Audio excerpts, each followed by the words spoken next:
दोस्तों ये घटना है गांव के एक व्यक्ति गंगा शरण कश्यप की। सर्दियों का दिन था, दिसंबर का महीना था। गंगा शरण जी शादी में गए थे तो देर हो जाती है। रात के समय गंगा शरण जी चलते जा रहे थे। चारों तरफ कोहरा, शरीर को जमा देने वाली ठंड के बीच रास्ते में सुनसान रास्ता पड़ता था। तो गंगा शरण जी चलते चलते कुछ टाइम बाद वो रास्ता आ जाता है। चलते चलते उन्होंने देखा कि कोहरा बहुत ज़्यादा हो जाता है। तो दोस्तों कोहरा बहुत ज़्यादा हो गया था, तो उन्होंने अपनी रफ्तार भी कम कर ली थी। अब उनको रास्ते पे संभल संभल के चलना पड़ रहा था। ऊबड़ खाबड़ रास्ता था तो रफ्तार धीमी हो गई थी। हाथ में उनके थैली थी, थैली में मिठाइयाँ थी। तो दोस्तों शादी में गए थे तो शादी से आ रहे थे तो कुछ मिठाइयाँ थैली में रख ली थी घर वालों के लिए। तो गंगा शरण जी चले जा रहे थे हाथ में थैली लेकर। तो दोस्तों कोहरा इतना हो गया था, गंगा शरण जी के पाँव तक ठीक से दिखाई नहीं दे रहे थे। कुछ देर चलने के बाद अचानक गंगा शरण जी को लगा उनके साथ कोई और भी चल रहा है बगल में। तो उन्होंने चेक करने के लिए बगल में हाथ घुमाया तो उनका हाथ गर्म होता हुआ लगा। तो गंगा शरण जी ने हाथ वापस खींच लिया। तो उनके दिमाग में विचार आया, सर्दी का दिन है, इतनी ठंड पड़ रही है, इतना गर्म हाथ कैसे आया। उन्होंने रुककर गौर से देखा, आसपास कोई नहीं था। कुछ देर बाद चलने के बाद अब गंगा शरण को चलते चलते लगा कि उनके पीछे कोई आ गया है बगल में। तो शरण जी ने पीछे मुड़ के देखा, कोई नहीं था।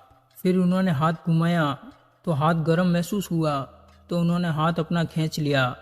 अब तो वो कप कपाने लग गए डर के मारे, ये तो कोई गड़बड़ है, बहुत बड़ी गड़बड़।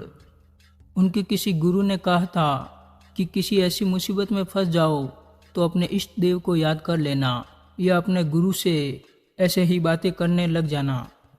तो गंगा शरण जी डर के मारे ऐसे ही गुरु से बात करते करते चले जा रहे थे। और गुरु कहाँ हो, कैसे हो, सब ठीक, इस तरह से बात करते हुए ऐसे चलते जा रहे थे। चलते चलते गंगा शरण ने देखा कि उसके आगे भी कोई आ गया है और उसके आगे आगे चल रहा है। डर के मारे गंगा शरण कांपने लग गया, आज तो कुछ गड़बड़ होने वाला है। उनके चारों तरफ कोई ना कोई चल रहा था, दिख कोई नहीं रहा था। चारों तरफ कोहरा, दिसंबर का महीना। गंगा शरण हाथ घुमाता तो हाथ गर्म हो जाता। गंगा शरण के चारों तरफ कोई ना कोई चल रहे थे लेकिन दिखाई कोई नहीं दे रहे थे। चलते चलते हाथ टकराता तो हाथ गर्म हो जाता। अब चलते चलते ऐसा लगा कि उसका पैर किसी ने एकदम से पकड़ के छोड़ दिया है। गंगा शरण गिरते ही एकदम से खड़ा होकर रफ्तार को तेज कर ली और चलते चलते जय श्री राम, जय हनुमान, इस तरह से बोलने लग गया। पूजा पाठ करता नहीं था तो इसके अलावा कुछ आता नहीं था। जय श्री राम, जय हनुमान, जय श्री राम, जय हनुमान, और अपने गुरु को याद करने लग गया। गुरु कहाँ हो, बचा लो मुझे। उसके गुरु ने उसे उपाय बता रखा था, मुझे याद करके यह मंत्र बोल के पूरे शरीर पर हाथ फेर देना। तो गंगा शरण ने ऐसा ही किया, गुरु को याद करके मंत्र बोल के पूरे शरीर पर हाथ फेर देता है। ऐसा करते ही और अचानक से गंगा शरण के शरीर में पॉजिटिव एनर्जी आ जाती है और उसके शरीर से सारी नेगेटिव एनर्जी पॉजिटिव एनर्जी में बदल जाती हैं।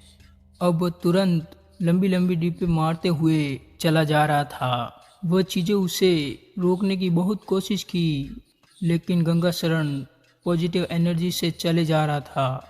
घर थोड़ी ही दूर रह गया था तो लस्ट में जाकर उसने दौड़ लगा दी पूरी ताकत से और सीधा जाकर दरवाजे से धड़ाम से टकराया।